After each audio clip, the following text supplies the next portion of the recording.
जवाबदेही लोक प्रशासन के अंतर्गत प्रशासन संचालन के लिए जवाबदेहिता या अकाउंटेबिलिटी बहुत अनिवार्य तत्व है। आधुनिक समय में जब लोक प्रशासन पब्लिक फील्ड में काम करता है तो उसे कार्य करने के साथ साथ दायित्वों का भी निर्वाह करना होता है और प्रशासन के द्वारा निष्पादित किए जाने वाले कार्य और जिन कार्यों को निष्पादित नहीं किया गया है और जिन कार्यों को निष्पादित किया गया है, दोनों ही परिस्थितियों के लिए उसे रिस्पॉन्सिबल और अकाउंटेबल होना होता है। और अकाउंटेबल इसलिए भी कि उसे उन कार्यों का हिसाब किताब देना होता है। इसे ही दूसरे शब्दों में हम जवाबदेहिता या अकाउंटेबिलिटी कहते हैं। अकाउंटेबिलिटी या जवाबदेहिता शब्द का प्रयोग विशेषकर वित्तीय क्षेत्र में होता है।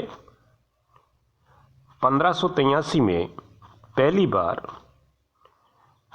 जो वित्तीय प्रशासन है उसके क्षेत्र में जवाबदेहिता का प्रश्न उभरा और वर्तमान के अंदर तो प्रशासन के हर क्षेत्र में अकाउंटेबिलिटी या जवाबदेहिता की मांग की जाती है। अब प्रश्न ये उत्पन्न होता है कि इस शब्द का अर्थ क्या है। जवाबदेहिता का अर्थ जो है वो अपनी तरफ से सफाई को पेश करना है, अपनी तरफ से दलील देना है, अपनी तरफ से जस्टिफाई होना है। दूसरी ओर जहां हम जवाबदेहिता का संबंध या अर्थ शब्दकोशीय दृष्टि से देखते हैं तो कह सकते हैं कि ऐसी जिम्मेवारी, ऐसी अकाउंटेबिलिटी जिसमें किसी मुद्दे पर किसी भी कार्य करने के प्रति एक जवाब, हिसाब किताब देने की जो स्थिति है वो जवाबदेहिता है। इसी को परिभाषित करते हुए पीटरसन और प्लॉमैन जैसे विद्वान लिखते हैं कि जवाबदेह होने का अर्थ है पूरे किए जाने वाले या न किए जाने वाले कर्तव्यों के प्रति उत्तरदायी होना। अतः संक्षिप्त में अपन कह सकते हैं कि प्रशासन में जवाबदेहिता का अर्थ है प्रशासन के द्वारा आपको जो सत्ता सौंपी गई है उसका प्रयोग आपने किस प्रकार से किया है, उसके प्रति आप अकाउंटेबल हैं, उसका आपको हिसाब किताब देना है। प्रशासन में जवाबदेही एक संगठनात्मक आवश्यकता है क्योंकि प्रशासन में लक्ष्य निर्धारित किए जाते हैं, फिर उन लक्ष्यों के लिए कार्यों और दायित्वों का विभाजन होता है और उस विभाजन के पश्चात प्रशासकों को वो दायित्व सौंपा जाता है और उस दायित्व को उनको पूरा करना होता है।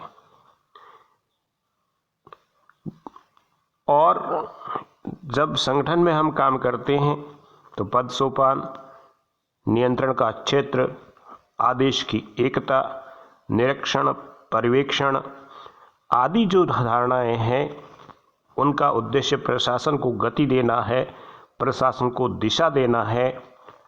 और जब कार्यों का संपादन किया जाता है तो उसके साथ एक दायित्व है और उसी दायित्व का नाम ही रिस्पॉन्सिबिलिटी है, अकाउंटेबिलिटी है। और ये अकाउंटेबिलिटी किसी प्रशासन की बहुत बड़ी जिम्मेवारी जो है और उसके आधार पर ये देखना है कि संगठन अपने लक्ष्यों को, अपने मूल कार्यों को कितना पूरा कर पा रहा है और अगर वह पूरा नहीं कर पा रहा है तो जो पद सोपान की हायरार्की में उच्च पद पर है उसकी जवाबदेही है कि वे उन तथ्यों का पता लगाएं कि कार्यों के निष्पादन में क्या क्या कठिनाई आ रही है और उसके आधार पर उस उच्च अधिकारी को अकाउंटेबल होना होता है, जवाबदेही सुनिश्चित करनी पड़ती है, उसको जवाब देना होता है। जवाबदेहिता क्यों आवश्यक है, इसके संबंध में कहा जा सकता है कि वर्तमान में प्रशासन असीमित शक्तियों का प्रयोग करता है, बड़ा केंद्र है और शक्ति जो है जितनी अधिक सौंपी जाती है वो पूर्ण भ्रष्ट करती है। अतः जो कार्मिक वर्ग है, जो सेवी वर्ग है, जो प्रशासन है, उस पर नियंत्रण जरूरी है और नियंत्रण के साथ साथ जवाबदेहिता भी अति आवश्यक है। वर्तमान समय में समाज जो है वो प्रजातांत्रिक मोड का समाज है, प्रजातांत्रिक प्रकृति का समाज है और प्रजातांत्रिक प्रकृति का जो समाज होता है वो शक्ति पर अपना नियंत्रण चाहता है, शक्ति में अपनी हिस्सेदारी चाहता है। इस कारण से भी जवाबदेहिता आवश्यक है। प्रशासन के पास विपुल और व्यापक शक्तियाँ होने के कारण निरंकुश होने की संभावनाएं बढ़ जाती है। उस निरंकुशता पर अंकुश लगाने के लिए भी प्रशासन पर नियंत्रण या जवाबदेहिता का होना आवश्यक है। जनता नौकरशाहों के अत्यधिक अनुक्रियाशील बनाने के लिए, नौकरशाही को संवेदनशील बनाने के लिए आवश्यक है कि जवाबदेहिता आवश्यक हो। इसके साथ जनता के अधिकारों और स्वतंत्रता की रक्षा तभी हो सकेगी जब प्रशासन जो है वो जवाबदेही हो। तो ये वे कारण हैं जिनके कारण लोक प्रशासन में जो जवाबदेहिता है वो अति आवश्यक है। प्रश्न यह है कि वो कौन से रास्ते हैं, कौन सी नीतियां हैं, कौन से टूल्स हैं जिसके माध्यम से जवाबदेही निश्चित की जा सकती हो।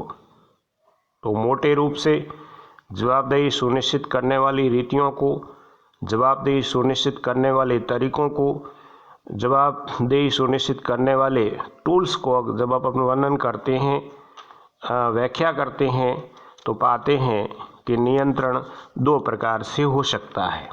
पहला नियंत्रण जो है वो आंतरिक रूप से किया जा सकता है और दूसरा जो नियंत्रण है वो बाहरी रूप से किया जा सकता है। आंतरिक रूप से नियंत्रण का अभिप्राय होता है इंटर सर्किट, यानी विभाग के जो आंतरिक व्यवस्थाएं हैं, प्रशासन की जो आंतरिक व्यवस्थाएं हैं उसके माध्यम से नियंत्रण करना। और बाहरी नियंत्रण है उसका अभिप्राय है कि विभाग से परे जो से संबंध रखने वाली एजेंसियां हैं, संबंध नहीं रखने वाली एजेंसियां हैं, जिनके लिए वो कार्य किया जा रहा है, वो भी उस पर नियंत्रण रख सकते हैं। तो आइए पहले देखते हैं आंतरिक नियंत्रण की कौन कौन सी रीतियाँ हैं।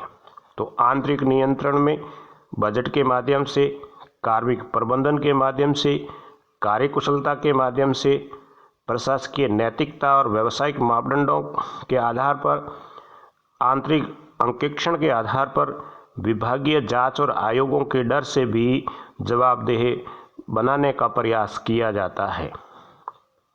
और इस प्रकार से आंतरिक जो नियंत्रण है वो नियंत्रण किसी भी संगठन को दिशा देने में महत्वपूर्ण होता है। इसके साथ साथ लोक प्रशासन में जवाबदेही सुनिश्चित करने के लिए बाहरी नियंत्रण भी है, जैसे जो विधायी आधार पर निरीक्षण करवा लिया जाए या नियंत्रण रखने के तरीकों को अपना लिया जाए। उसके लिए कार्यपालिका का नियंत्रण की बात कर सकते हैं, लेखा परीक्षण की बात की जा सकती है, न्यायिक व्यवस्था के द्वारा नियंत्रित जो नियंत्रण है उसकी बात की जा सकती है, लोकपाल हित समूह, सूचना के अधिकार, सिटीजन चार्टर, जनसंपर्क पोर्टल और मीडिया के जितने भी साधन हैं, इनके माध्यम से भी एक प्रशासन में जो है वो उत्तरदायित्व निर्धारित किया जा सकता है और इस प्रकार से नियंत्रण से जवाबदेहिता का जो मार्ग होता है वो स्पष्ट हो जाता है। और एक सार संक्षिप्त में कह सकते हैं कि जो जवाबदेहिता है उस पर विभाग के अंदर का भी नियंत्रण है, विभाग के बाहर का भी नियंत्रण है, क्योंकि विभाग के द्वारा जो सेवाएं निष्पादित की जा रही है उनका प्रभाव न केवल विभाग में होता है बल्कि विभाग से परे समाज और सामाजिक व्यवस्था में भी होता है। तो दोनों प्रकार का नियंत्रण उस पर रखा जा सकता है। लेकिन प्रश्न यह है कि इतनी व्यवस्थाओं के बावजूद भी जवाबदेहिता सही ढंग से क्यों नहीं कार्य कर पा रही है, भली प्रकार से क्यों नहीं स्थापित हो पा रही है। तो इस संबंध में कहा जा सकता है कि जवाबदेहिता जो है वो विभिन्न माध्यमों से निर्धारित की जाती है, तथापि कुछ कमियां स्पष्ट रूप से दृष्टिगोचर होती है, कुछ सीमाएं जो है वो स्पष्ट रूप से देखी जा सकती हैं। जैसे आम जनता में अभी जागरूकता का अभाव है और इसका बड़ा कारण जो आम जनता में जागरूकता नहीं है उसका कारण जो है वो शिक्षा की कमी है। वहीं प्राप्त और प्रभावशाली कानून भी इतने प्रभावी नहीं है कि जवाबदेही को सीमित करते हैं और इस प्रकार से कानून का जो लचरवाद है या कानून की जो कमजोरियां हैं वो भी जवाबदेहिता की स्पष्ट मेघा को स्थापित नहीं कर पा रहे हैं। वहीं प्रशासकों को अपने कार्य करने के लिए प्राप्त अधिकार भी नहीं मिलते, जिससे कि टाल मटोल की स्थिति बढ़ती है और जो संस्था की जिम्मेदारियां हैं वो भी इतनी अधिक होती है कि कार्यों की अधिकता के कारण, रिस्पॉन्सिबिलिटी की अधिकता के कारण भी जवाबदेही नहीं हो पाती है। वहीं कार्मिकों की घटती हुई संख्या और बढ़ते हुए कार्य भी एक बड़ा कारण है। इसके साथ विधायिका के अंदर जो विशेषज्ञ हैं की भारी कमी है, वे जवाबदेहिता की रीढ़ को नहीं समझ पाते हैं। आदेश के लिए आदेश उनकी प्रवृत्ति बन जाती है, कागज़ का उत्तर कागज़ से उनकी मनोवृत्ति बन जाती है। और इसके बाद जो विधायिका के नीति नियामक है, नीति निर्माता भी है, वो भी इस शिक्षा से दीक्षित नहीं है। न्यायिक नियंत्रण की जो प्रक्रिया है वो स्वतः आरंभ नहीं होती जब तक पीड़ित पक्षकार न्यायालय में अपनी प्रार्थना नहीं देता, लेकिन प्रार्थना पत्र देने और प्रार्थना करने वाला व्यक्ति अशिक्षित हैं, उनको प्रशासनिक कार्यों की जानकारी नहीं है, रिस्पॉन्सिबिलिटी के प्रति उनकी जागरूकता नहीं है, इसका भी एक बड़ा कारण है। वहीं जो राइट ऑफ इन्फॉर्मेशंस दिया गया है, सूचना का अधिकार दिया गया है, उसके कारण भी जवाबदेहिता सीमित होती है। और सबसे बड़ा कारण जो है वो जवाबदेहिता का यह है कि नैतिक मूल्य जो है वो निरंतर गिर रहे हैं। ये सब वो कारण हैं जिसके कारण जवाबदेहिता अपना वो छवि स्थापित नहीं कर पाई है जो वास्तव में की जानी चाहिए थी। आवश्यकता इस बात की है कि जनता में राजनीतिक जागरूकता हो और इसके साथ साथ यह भी कि प्रशासनिक अधिकारी जिस कार्य के लिए नियुक्त है, जिस कार्य के लिए निर्धारित है, उसको बखूबी निभाएं, तभी जवाबदेहिता की अनुपालना हो सकेगी।